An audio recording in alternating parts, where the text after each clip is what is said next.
एका निष्पाप बाळाचं आयुष्य अशा पद्धतीनं संपेल याची स्वप्नातही कल्पना त्या कुटुंबानं केली नव्हती. विवाहानंतर तब्बल 10 वर्षाच्या प्रदीर्घ प्रतीक्षेनंतर त्यांच्या घरात आनंदाचा पाळणा हलला होता. घरामध्ये उत्साह, आनंद, समाधान याचं वातावरण होतं. मात्र नियतीनं काही वेगळाच डाव आखलेला होता. आईच्या मायेची ऊब बाळाला मिळत होती, पण एका नैसर्गिक अडचणींमुळे ती आपल्या लेकराला स्वतःचं दूध पाजू शकत नव्हती. त्यामुळे डॉक्टरांच्या सल्ल्यानुसार पॅकेटचं दूध सुरू करण्यात आलं. मात्र हेच दूध त्या चिमुकल्यासाठी जीवघेण्या ठरेल याची कोणालाही शंका नव्हती.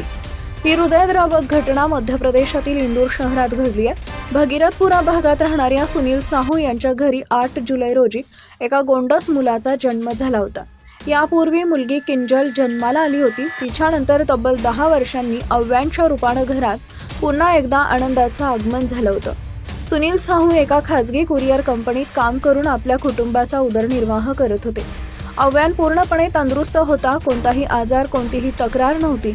मात्र 2 दिवसांपूर्वी अचानक त्याला ताप आला. त्यानंतर उलट्या आणि जुलाब सुरू झाले.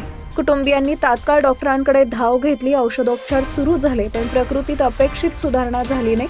अखेर सोमवारी सकाळी रुग्णालयात नेत असतानाच त्या चिमुकल्यानं अखेरचा श्वास घेतला. आईचं दूध नाही आणि तो जीवघेणा पाण्याचा थेंब या संपूर्ण घटनेमागील कारण अधिक वेदनादायी आहे.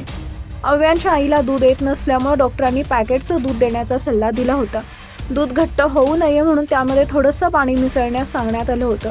घरातील नळाला येणारं नर्मदा नदीचं पाणी कुटुंबानं गाळून घेतलं होतं आणि तुरटी फिरवून ते स्वच्छ केल्याचा समज होता. त्यांना खात्री होती की हे पाणी सुरक्षित आहे. मात्र त्याच परिसरातील पाणी पुरवठा आधीच दूषित झाला होता.